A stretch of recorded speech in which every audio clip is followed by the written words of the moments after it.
আসসালামু আলাইকুম।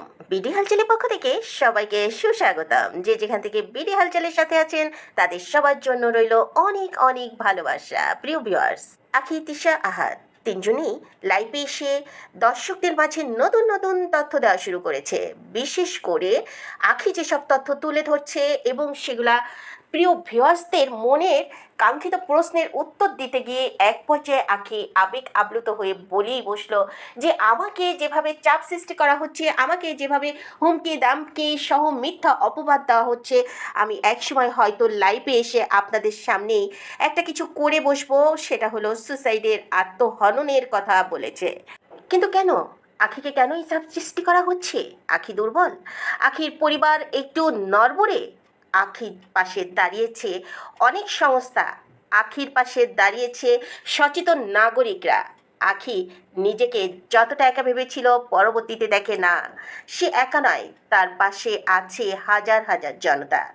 হ্যাঁ প্রিয় ভিউয়ার্স, আখির জনপ্রিয়তা এখন সেইভাবে যদি আপনি জরিপ করতে যান তাহলে দেখা যাবে আখি তিশার দুজনের জনপ্রিয়তা ভাগ করলে 85%ই আখির দিকে।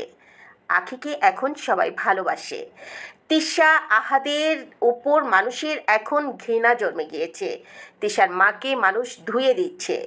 দিক বিদিক হয়ে তিশারা কি করবে এটা ভেবে কুল কিনারা পাচ্ছে না।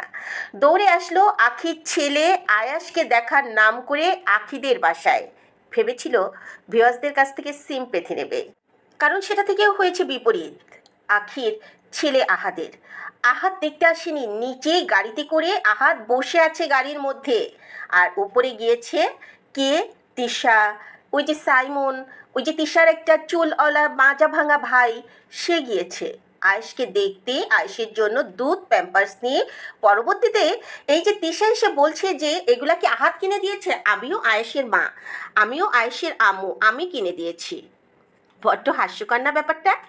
আহাদ বেঁচে থাকতে আহাদ কিনে দেয়নি ছেলেকে, দিয়েছে তিশা। এটা আবার গর্বের সঙ্গে বলছে, এটা আবার নেশাখোর আহাদের সামনে গর্ব করে বলছে, আহাদ সেটা শুনছে। আহাদের সন্তান, দুধ কোত্থেকে আসলো, বাচ্চার দায়িত্বর টাকা কোত্থেকে আসলো, কোথা থেকে দায়িত্ব পালন করবে, এটা তো হ্যাঁ প্রিয় ভিউয়ার্স, এটা আখি দেখার দরকার নেই, এটা আখি জানারও দরকার নেই। আখি বলবে যে ওটা আসছে আহাদের তরফ থেকে। কে তিশা, কে আহাদ? দুটো কি ভিন্ন জায়গা থেকে আসছে, ভিন্ন গ্রহ থেকে আসছে, ভিন্ন ইনকাম থেকে আসছে? এক চ্যানেলে সবাই মিলে কাজ করছে, যে টাকা আসবে সেই টাকা আহাদের, সেই টাকা তিশার। তিশা কি করে বলছে যে আমি কিনে দিয়েছি, কিন্তু নাম হয়েছে আহাদের, আহাদ কিনে দিয়েছে। আরে তিশা, তোমার আলাদা ইনকাম কি? তোমার কি নিচতলা ঘষাঘষি করে টাকা ইনকাম করো? তুমি কি নিচতলা তোমার উর্বর করে, অর্থাৎ জমি চাষ করার আলাদা কোনো ফান্ড আছে?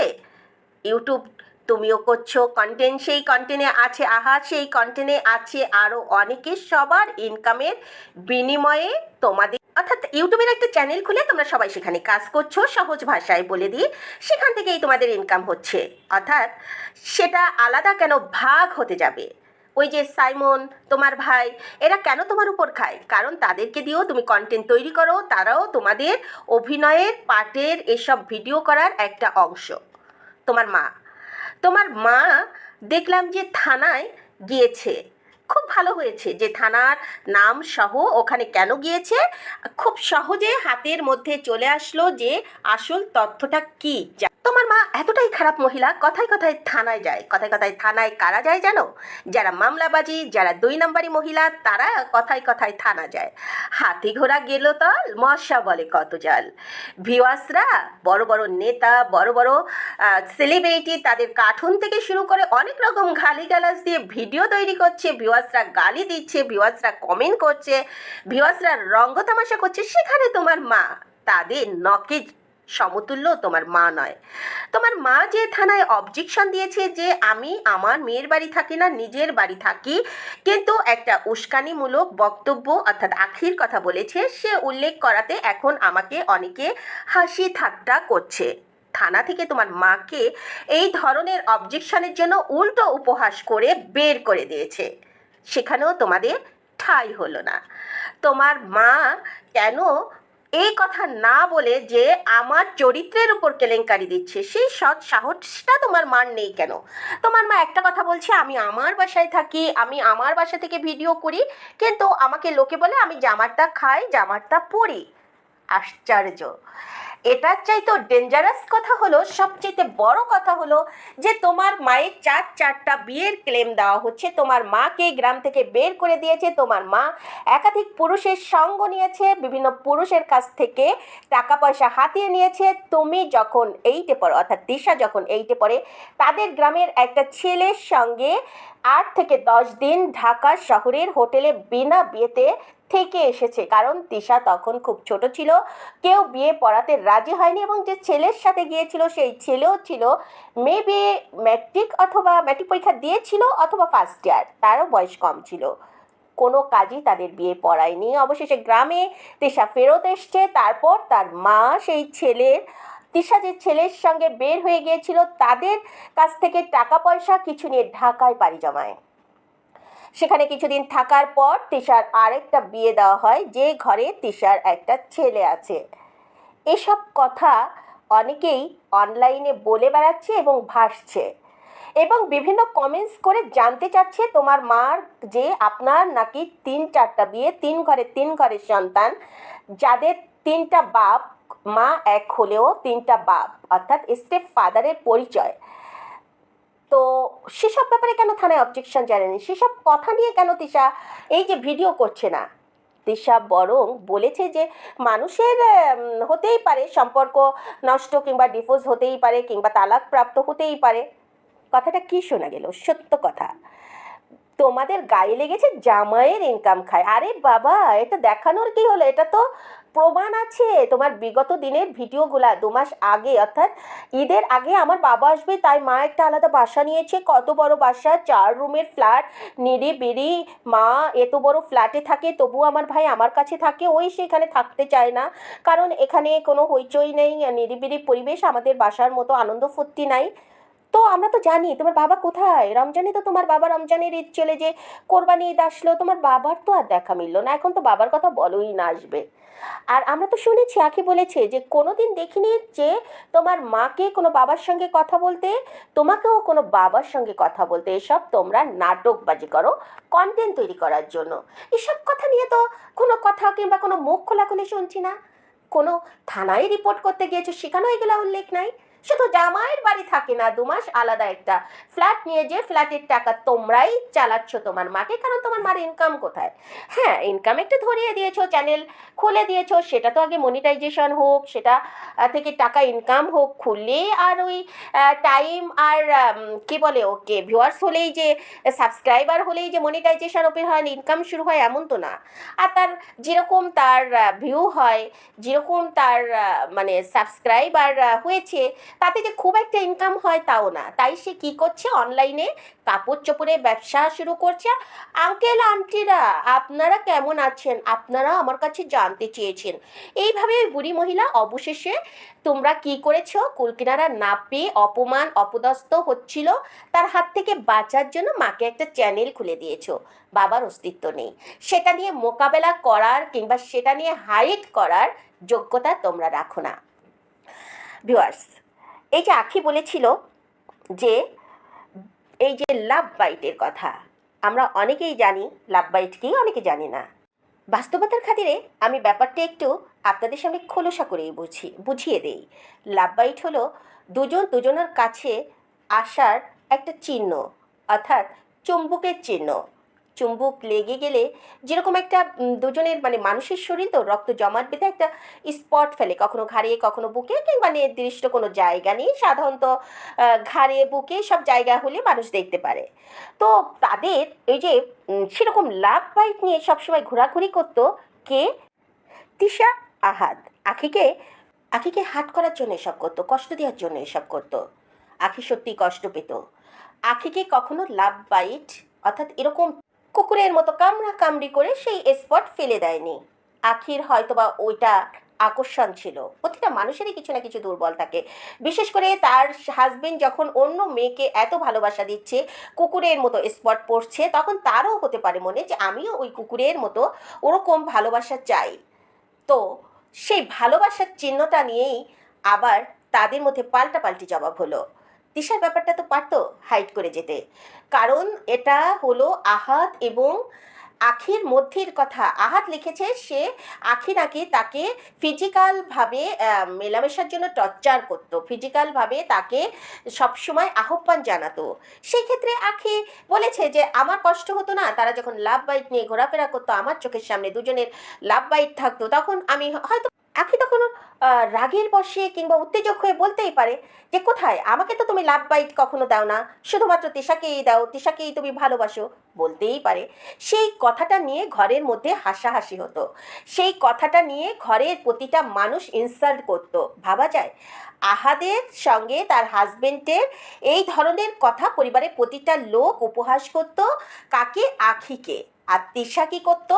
এনজয় করতো তার ওই স্পটটা সবাইকে দেখিয়ে বেড়াতো। ঘরের মধ্যে কতগুলা নেশাখোর পালতো, কতগুলা নেশাখোর ছিল, ছিল কি এখনো আছে, তাদেরকে নিয়েই তো ভিডিও করছে। সেই নেশাখোরদের লাভ বাইক দেখিয়ে বেড়াতো কে? তিশা আর আহাদ। ওই যে 42 পাটি দাঁতের ওই যে তেরা বেঁকা, মনে হয় যেন মুখে গন্ধ, দাঁতগুলো পচে গিয়েছে, সেই সব দাঁতের লাভ বাইট খাওয়া আখির রুচি। আখিকে যে ফেলেনি কিংবা আখিকে যে দেয়নি, আমি বলবো এটা আখির সৌভাগ্য। বন্ধুরা, আমি যে বলেছি এদের ঘরে নেশা চলে, এরা বন্ধুরা এসব পোলাপাইন মিলে নেশা করে, তার প্রমাণ উপরে ফুটেজটা দেখুন কিভাবে এই সাইমন ছেলে ধোঁয়া টানছে। এর এর এই টানার মধ্যে, এর এই ধোঁয়া ছাড়ার মধ্যেই বোঝা যায় যে কত বড় নেশার আড্ডা এখানে চলছে। অনেকেই বলবেন যে হয়তো বা সিগারেট খাচ্ছে, সিগারেট খাওয়ার ধোঁয়ার ছাড়ার স্টাইলটা না এভাবে হয় না, মুখটা উঁচু করে নেশাখোরের মতো পিনিক টান দিয়ে ধোঁয়া ছাড়ছে।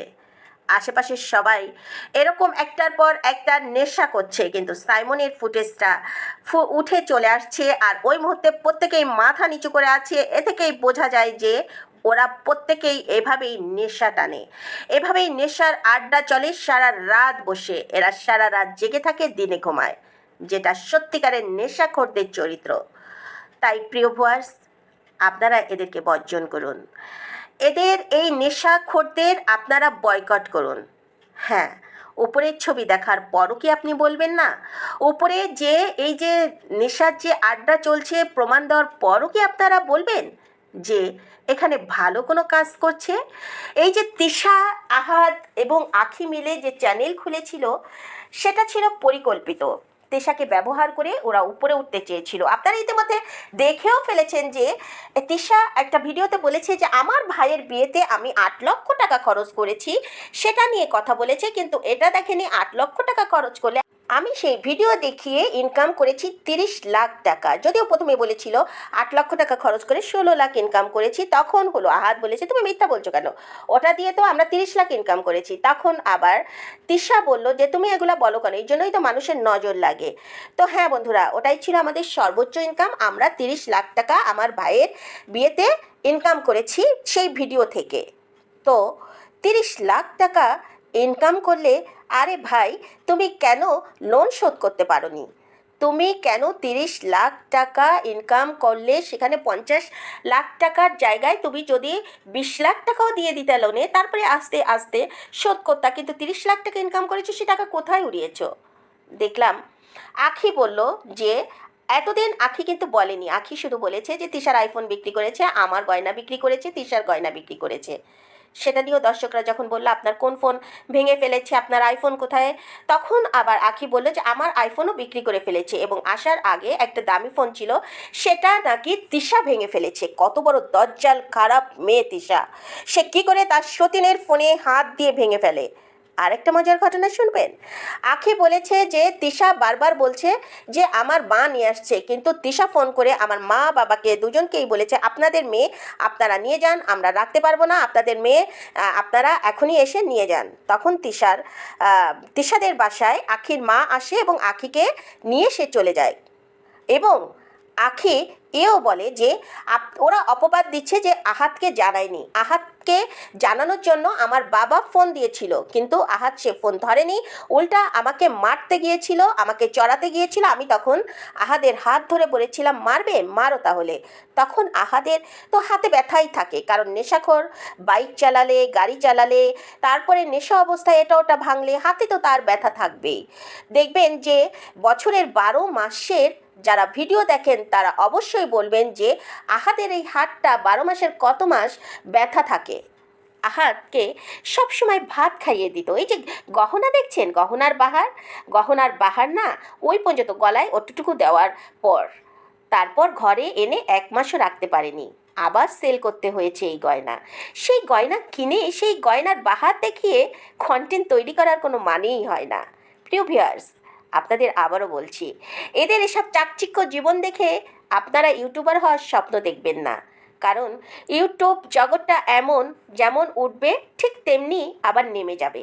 কখনো দেখেছেন ইউটিউব দিয়ে কেউ কোটিপতি হয়েছে? যারা হয়েছে তারা প্রত্যেকে শুধুমাত্র দেখানো বড়লোক, ভিতরে তাদের কিছুই নেই। হ্যাঁ, যার বাবার অঢেল আছে তারা শখের বশে ইউটিউব চ্যানেল খুলতে পারে, ইনকাম হলে ভালো, না ইনকাম হলে ভালো। তারা তখন চিন্তা করে তাদের যা আছে এটা ঘরে বসে যদি কিছু দেখিয়ে কিংবা সেলিব্রিটি হওয়া যায় কিংবা টাইম লাইনে আসা যায়, মন্দ কি? কিন্তু কেউ যদি কেরিয়ার হিসাবে ইউটিউবার হওয়ার স্বপ্ন দেখেন তাহলে ভুল করবেন। ইউটিউবারদের 1 থেকে 1.5 বছরই থাকে একটা ইনকামের ভালো জায়গা, তারপরেই তারা নেমে যায়। প্রথম এবং শেষ তাদের থাকে ভীষণ দুর্বিষহ জীবন। আমার দেখা মতে শুধুমাত্র মাঝের 1-1.5 বছর তারা খুব এনজয় করে। বন্ধুরা, আমরা দেখতাম আখি আহাতকে খাইয়ে দেয়। হ্যাঁ, প্রতিনিয়ত আখির একটাই কাজ থাকতো যে আখি আহাতকে খাইয়ে দিবে। এই ব্যাপারটা খুব সুন্দর করে তিশা এড়িয়ে যেত। কেন জানেন? তিশা কাউকে খাইয়ে দেওয়া পছন্দ করে না। তিশা কাউকে ওই যে নুতুপুতু করা পছন্দ করে না। তিশা নিজের বাচ্চাকেই খাওয়াতো না, আর স্বামীকে খাওয়াবে? তাই তো যখন আখি চলে গেল, এই যে এখন আহাদ নিজে নিজে আবার ভাত খাওয়া শুরু করেছে বিছানার উপর। আর আখির পা দেখেছেন কোথায়? সে ভাত খাচ্ছে, সেই ভাতের থালার কাছে আখির পা। এটাই হলো আহাদ। আহাদের জীবনে এই তিশা যা করবে তাই ভালো লাগবে। কেন জানেন? কারণ আহাদ নেশা করে, আহাদ আড্ডাবাজি, আহাদ অসভ্য, আহাদ বিয়াদব, আহাদ অবৈধ কাজ করে। সব কিছুর সায় একমাত্র তিশাই দিতে পারে, তিশাই মেনে নিতে পারে। তাই তিশার বিকল্প কাউকে আহাদ ভাবতে পারে না। আমরা দেখলাম আহাদ, হ্যাঁ বন্ধুরা, আহাদ হিজামা একটা কি যেন ওই যে আজকাল বের হয়েছে না আকুপাঞ্চারের মতো, অনেকটা হলো। আমি বলি আপনাদের খুব সহজ করে ব্যাপারটা। এই হিজামা হলো, আমরা আগে ওই যে বেদেদের দেখতাম না, শিঙ্গা লাগাতো, চুমুক দিয়ে দিয়ে রক্ত বের করতো, সেই শিঙ্গার জায়গায় অত্যাধুনিক হয়ে এই হিজামা ব্যাপারটা চলে এসছে। হিজামা আপনার শরীরে ব্যথা হলে, আপনার শরীরে কোথাও অবাস হলে, আপনার শরীরে কোথাও কোনো আঘাত লাগলে এই হিজামার মাধ্যমে আপনাকে কি করা হয়, একটা বেদেদের মতো সেই শিঙ্গা লাগানো হয়। এর আগে ছিল আকুপাঞ্চার। আকুপাঞ্চারটা এখনও আছে, কিন্তু সেটা মেশিনের দ্বারা। আর এটা হলো হাকিমি এক ধরনের যে চিকিৎসা আছে, সেই চিকিৎসা। এটা দিয়ে নাকি আবার তার কি ধরেছে আশিকি জিন, তারপর আরেকটা কি ব্ল্যাক ম্যাজিক, এগুলো দূর করা যায়। এটা কোনো কথা হলো? আসলে এই যে এই আহাদ ছেলেটা নেশা নিতে নিতে এখন সে শরীরে অসুখ, সেই অসুখ থেকে মুক্তি পেতে এই হাকিমি চিকিৎসা। এমনও হতে পারে হাকিমি ওই লোকটার প্রমোট করার জন্য, এই ধরনের এই হিজামা চিকিৎসা লোক মাধ্যমে প্রচার করার জন্য ওই লোকটাকে প্রমোট করছে, এই চিকিৎসাকে প্রমোট করছে, তার বিনিময়ে টাকাও খেয়েছে। আবার চিকিৎসা নিয়ে গায়ে ব্যথা, হাতে ব্যথা, নেশা করলে অবাস অবাস ভাব থাকে, সেগুলো দূর করার জন্য হয়তোবা এই চিকিৎসাটা এই ছেলেটা নিচ্ছে। সেটা নিয়ে সিম্পেথি, যে আমার স্বামীকে এই অবস্থায় রেখে আখি চলে গেল, তোমার স্বামীকে ওই অবস্থায়, কি অবস্থা, ওই হাকিমি চিকিৎসা, ওই হিজামা চিকিৎসা, আকুপাঞ্চার চিকিৎসা, ওটা কোনো চিকিৎসাই নয়। ওটা হলো বিলাসিতা চিকিৎসা। ওটা হলো খারাপ, যারা নেশা করে, যাদের প্যারালাইজড হয়, সেই ধরনের রোগীরা এই ধরনের চিকিৎসা নিয়ে দেখে যে তাদের এই বাইদানি চিকিৎসায় কোনো উপকার হয় কিনা। মূলত এটা হলো শিঙ্গা লাগানোর চিকিৎসা। তাই এই চিকিৎসা জন্য যে আখি চলে যেতে পারবে না, আখি আখি তো কোনো কাজেই আসে না ভাত খাওয়ানো ছাড়া, কারণ ভাত খাওয়াতে তুমি পছন্দ করো না, তাই তোমার মাও এই ছেলেকে ভাত খাইয়ে দেয়। এই জামাইয়ের যে দাঁত, যে চেহারা, আমার হাসি পায় ওর মা কেমনে এই জামাইকে আদর করে মুখে ভাত তুলে দেয়। আরে ভাই, যে ছেলেকে দেখলে ঘেন্না করে, যে ছেলেকে দেখলে রুচি হয় না, সেই ছেলেকে আদর করে শাশুড়ি মুখে ভাত তুলে দেয়। যেখানে নিজের মা ভাত মুখে তুলে দেয় না, ভাত মাখিয়ে দেয় না, সেখানে শাশুড়ির হাতে ভাত মাখা খেয়ে সেটা আবার পোস্ট করে, ক্যাপশনেও দেয়। কতটা বেঅক্কল হলে, কতটা মানে বুদ্ধিহীন হলে, কতটা নেশাগ্রস্ত হলে এই ধরনের কথা বলতে পারে। হ্যাঁ বন্ধুরা, আরেকটা কথা ক্লিয়ার করি, যেটা আখি বলেছে, যে আখির ছেলে হবার সময় নাকি তিশার মা তার 5 লাখ টাকার যে চুরিটা দিয়েছিল তিশারা, সেটা নাকি বন্ধক রেখেছে। হাস্যকর না? যে সেটা বন্ধক রেখে আখির ছেলের হবার সময় ট্রিটমেন্টের টাকা জোগাড় করেছে। সেটাও আখির দরকার নেই, কারণ আখির দরকার আহাত কোত্থেকে চুরি করে আনবে, ডাকাতি করে আনবে, না বন্ধক করে আনবে, না কি করবে, আখির ডেলিভারির টাকা আহাত জোগাড় করবে। সেটা সেটা তিশার মা দিল না, যা ইচ্ছা তাই দিল। আখির বাবা কেন দিতে যাবে? আখির বাবা কি ওখানে পাত পেরে ভাত খেয়েছে? আখির বাবা কি 3-4 বছর ধরে ওখানে বসে বসে খাচ্ছে যে আখির বাবা দিতে যাবে? আখির বাবাকে তো তোমরা জোর করে ধরে এনে হাতে পায়ে ধরে লোকের সামনে পরিচয় করিয়ে দিয়েছো কন্টেন্ট তৈরি করার জন্য। আখির বাবা কিন্তু এই ব্যাপারটাও আখি পরিষ্কার করেছে, সেটা আপনাদের বলেই দেই, যে আখি বলেছে যে আমি এটা বুঝি না কিভাবে তিশা বলল, কারণ আমরা দেখেছি যে আমার ছেলে হওয়ার পরও যত ভিডিও তার মার আছে, সেখানে ওই মা সেই গয়না পরা, সেই হাতের চুড়ি পরা ভিডিও বহু আছে। হ্যাঁ, সে গয়না বন্ধক রেখেছে অন্য কারণে, সে গয়না বন্ধক রেখে, সেটাও রেখেছে মাত্র 2 মাস হলো, 2 মাস আগে সে গয়না বন্ধক রেখেছে, বাট আমার ছেলের সময় কোনো গয়না বন্ধক রাখেনি। তাহলে এতেই বোঝা যায় তিশা কত বড় মিথ্যাবাদী। সেই সাথে এই যে আখি আরও বলেছে, আমার হাতে একটা ব্রেসলেট দেখেছেন, একটা চেন দেখতেন, টুকিটাকি যে ছোটো ছোটো কানের দুল ছিল, সেগুলো আমরা এক এক করে বিক্রি করেছি। কখনো বাবুর দুধ থাকতো না, প্যাম্পাস থাকতো না, তখন এগুলা বিক্রি করে আমরা কি করতাম, এগুলা করতাম। শুধু তাই না, ঘরে বাজার থাকতো না, তখন আমরা ফোন বিক্রি করতাম, তখন আমরা তিশারও গয়না বিক্রি করতাম। মানে ঘরে মোটামুটি যা কিছু থাকতো সেগুলাই বিক্রি করে এরা কি করতো, এরা হলো ওই যে ভুং ভাং টুং টাং ভিডিও করতো। আর তাই দেখে মানুষ বা কত বড় লোক, কত ভালো আছে। আখির লাইভ দেখলেই বুঝবেন, আখি সব বলে দিয়েছে যে ব্রেসলেট থেকে শুরু করে আংটি পর্যন্ত বিক্রি করে এদের সংসার চালানো লাগে। এবার আসুন পাশের বাড়ির ভাবি। কাল পাশের বাড়ি ভাবি বেহায়ার মতো, নির্লজ্জর মতো, কালা পাঠির বউ, কালা পাঠার বউ, কালা মহিষের বউ, মহিষিনী, এই বেয়াদব মহিলা, কুচক্রী মহিলা, কুটনি মহিলা লাইভে আবার এসেছিল। তাকে এমন ধুলাই দর্শকরা করেছে ভিউয়ার্স, শেষে সে লাইভে কি করছে, লাইভে এসে সে মানে যে কমেন্টস করবে সেটুকু পর্যন্ত করার, কমেন্টস পড়বে সেটুকু পড়ারও খুঁজে পাচ্ছিল না। একজন তো লিখেই পড়ছে, আমার খুব ভালো লেগেছে তার কমেন্টসটি, যে এই যে মুটকি, এই মুটকি কমেন্টস দেখতেছে যে কোনটা পড়বে, কিন্তু একটা ভালো কমেন্টস পাচ্ছে না যে সেটা পড়ে আপনাদের শোনাবে। সবাই এত বেশি একে ঝাড়ু পেটা করছে, তারপরেও কি সুন্দর মুখ দেখিয়ে বসে আছে। আবার বলে কি জানেন, আপনাদের কমেন্টস পড়তেই আমি এসেছি, এত সুন্দর সুন্দর কমেন্টস বাঙালিরা করতে পারে, যা দেখে আমার মনটা খারাপ ছিল, কারণ আমি স্বামীর সঙ্গে বৃষ্টিতে ভিজতে পারিনি, তাই আমি এই যে এই কমেন্টস দেখে আমার মনটা ভালো করছি।